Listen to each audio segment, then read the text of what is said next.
In this video, we'll be looking at the economic factors that can have such a significant influence on a business's success or failure. And these will include inflation, exchange rates, interest rates, the business cycle, government spending and taxation, and uncertainty.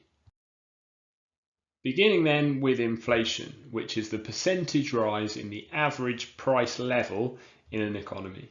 So how on earth do you go about estimating or working out the average price level of all of the goods and services across an economy? Well, what the government does is they look at the price of a typical basket of goods and services within that economy. And so that is not a physical shopping basket, but it's kind of a virtual basket sampled of goods and services from a huge range of different markets and industries. So it could include cars, it could include haircuts, it could include computers, a huge range of different products and services across the economy. And they use that, they track the change in those prices to create what we call the consumer price index. And when we create a price index, what we do is we set a base year as equal to 100. And then we can quickly see the percentage change from that base year. So for example, if we were to set 2020 as our base year, 2020 would be equal to 100 index points. And then if the rate of inflation was 2% during 2020, then our index number for 2021 would be 102. And inflation is calculated as the change in that price index over that given period, in that case across that year. We do try to keep inflation under control, and certainly in the UK it's the responsibility of the Bank of England to do this, and their target is to keep inflation at or around 2%.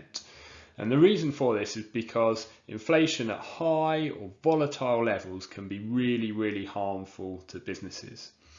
And this is mainly because of the uncertainty that it creates.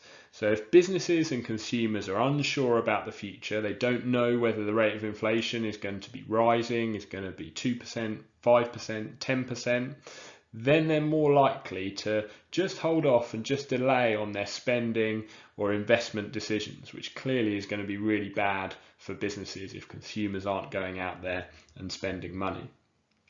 It can also do damage to UK firms' international competitiveness.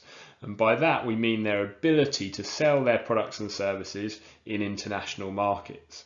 So if you can imagine inflation in the UK was at say 6%, but it was at 2% in the Eurozone, then that means that UK prices are rising on average 3 times faster than they are in the Eurozone. So it's going to make it more difficult for UK businesses to sell, to export our products abroad to countries in that Eurozone. But there are some benefits as well. So inflation at low and stable levels can be quite helpful to businesses. And we often talk about the real value of money.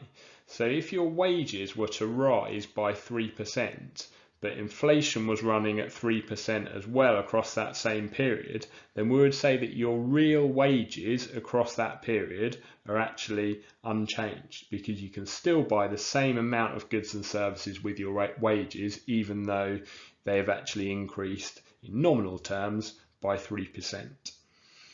Imagine then that a business borrows £1 million and it's got to repay that £1 million in 5 years' time. Well, if the rate of inflation in each year is 2, 3, 4%, or if there's any inflation at all in each of those years, then the real value of that 1 million that needs to be repaid in 5 years' time, in terms of the actual goods and services that it can purchase, is going to be much lower. So inflation then provides that benefit to anyone borrowing money, because in real terms what they have to repay at the end of that loan period is going to be lower. Exchange rates next then, and to understand exchange rates I think we first need to be really clear that in order to buy products from abroad, so that would be UK imports, we first need to exchange pounds for another currency that we're buying those goods or services from. And in order for other countries to buy products from the UK, which would be our exports, they first need to exchange their currency for pounds in order to purchase those exports. So I think that process is really easy to understand kind of when we go on holiday and we can see that transaction and we change our pounds for dollars or euros or whatever it is. But if we're buying products from a shop in the UK made in any other country, at some point that currency transaction would have had to have taken place, but it's carried out by the businesses that are exchanging those goods and services. And so exchange rates are the price of one currency in terms of another currency or currencies.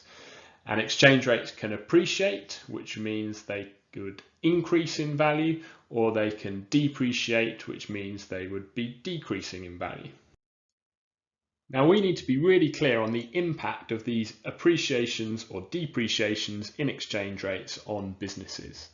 And so an appreciation in exchange rates is going to be harmful for exporters, businesses who are trying to sell their products abroad, because it will increase the price of their products in those international markets. It will be more expensive for those consumers abroad to buy those exports, and so it's likely to reduce the demand for those products. However, it will be helpful to importers who are buying in a lot of raw materials from abroad, because it will reduce the price of their imported raw materials. Now, depreciation in exchange rates will have the exact opposite effect. So that will be helpful to exporters because it will reduce the price of their products abroad. It will be cheaper for consumers abroad to buy those exports, and so it will increase the demand for them. But that will be harmful to importers because it will increase the price of those imported materials. So it will now be more expensive for them to buy those materials abroad. So this is a bit of a tricky one to get your head around. So I think it's useful here to see an example to help explain that.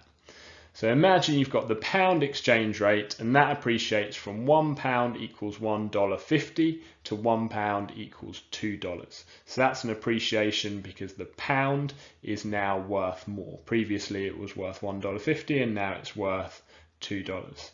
So how much does it cost an American to buy a British car which is sold for £5,000? Well, before that appreciation, it would cost them $7,500. So if £1 is equal to $1.50, we times that £5,000 by 1.5 to get $7,500. That's the price in dollars that the American pays.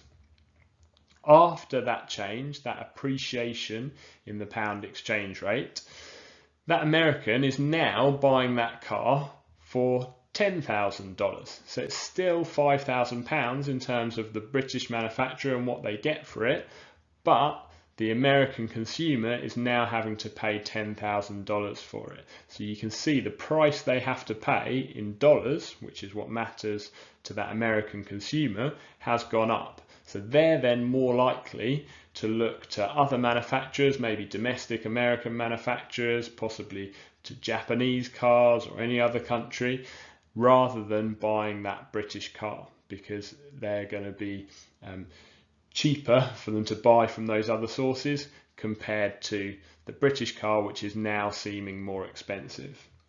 Now, that British manufacturer could change their price. They could leave the selling price in America at $7,500, but they would then receive less than £5,000 for their car, and that would reduce their profit margin they would get. So either way, it's likely to be harmful for that exporter as a result of that appreciation in the exchange rate.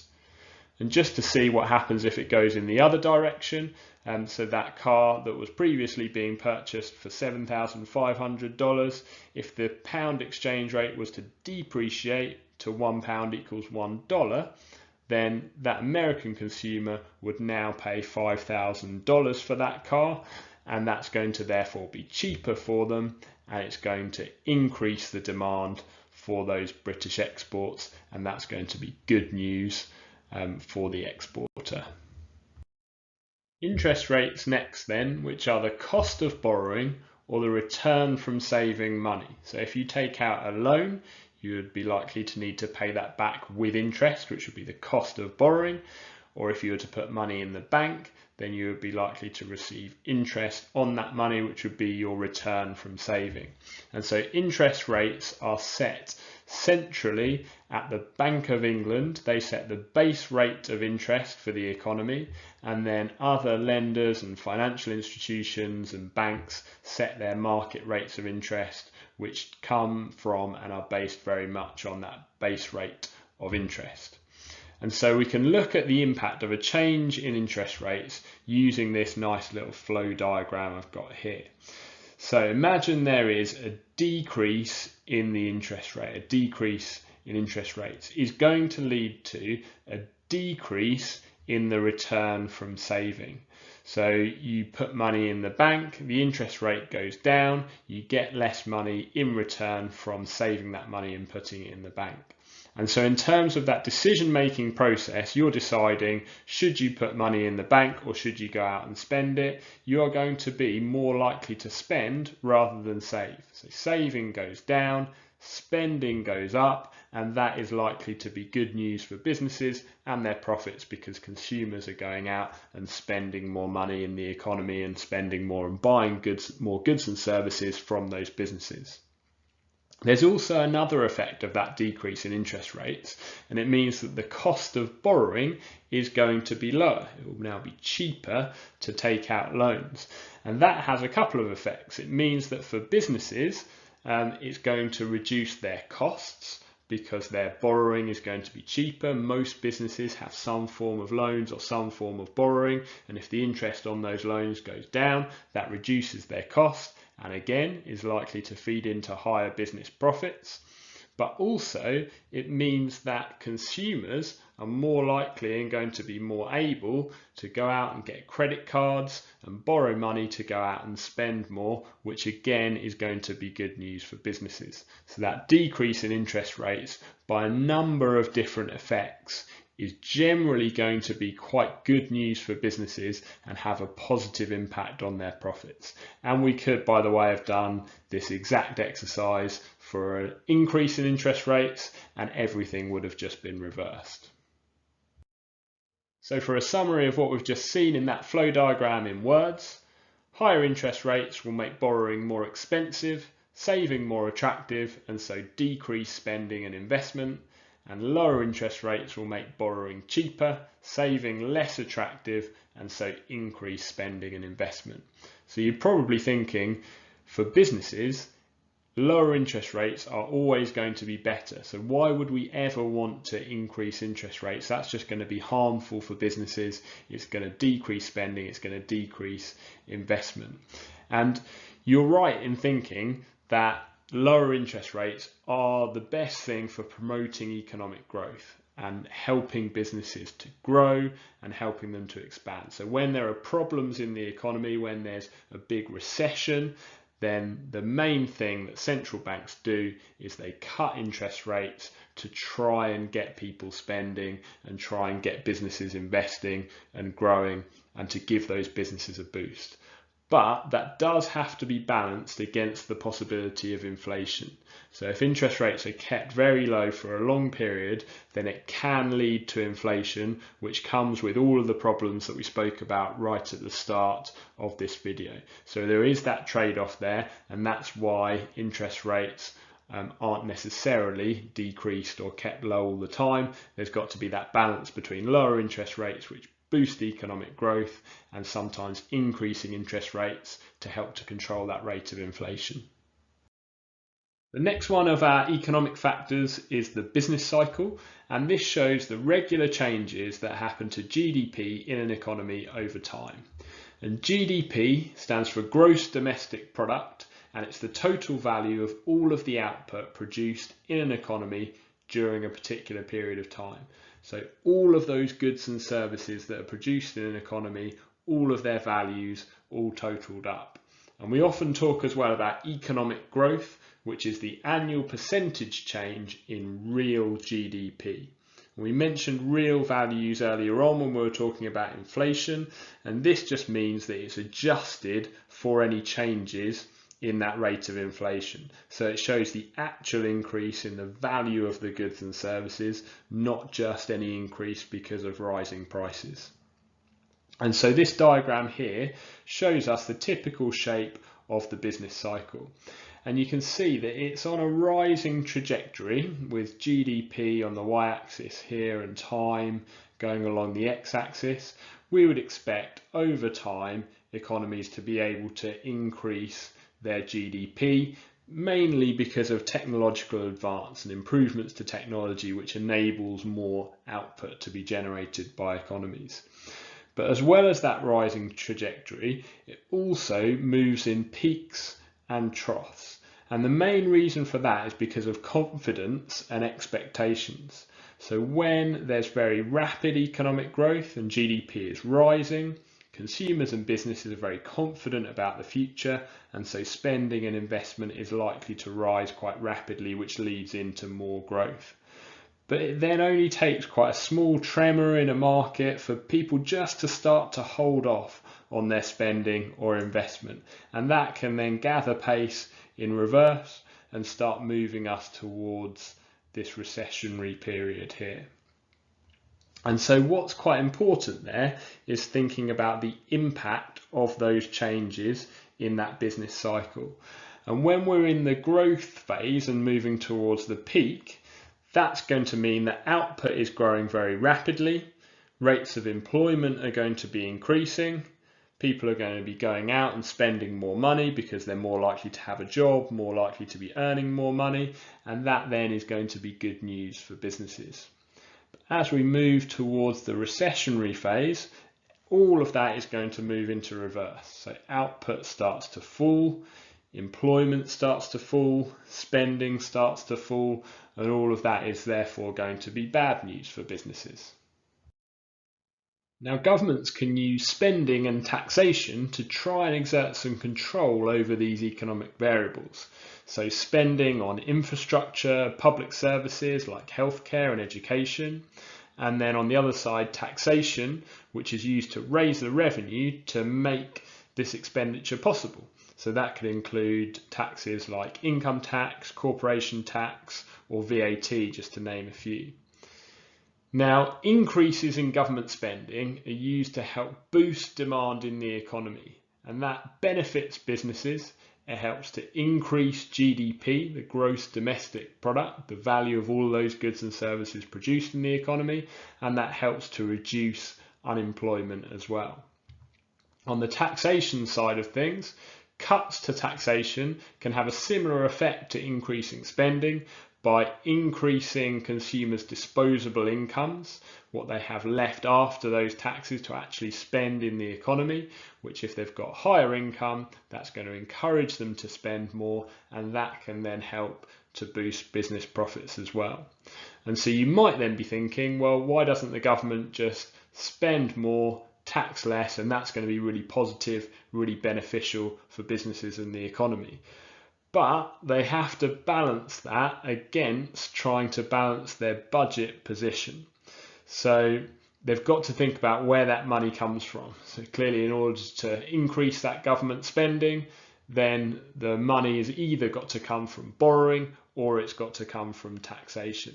And it can cause problems if they spend more and more and more and tax less and less and less with their budget position, and borrowing starts to go up. Also, a bit like with interest rates, they've got to balance that need to try and boost the economy with the threat of inflation, because the more they try and spend to keep the economy moving faster and keep GDP growing more quickly, it's more likely that inflation might start to set in.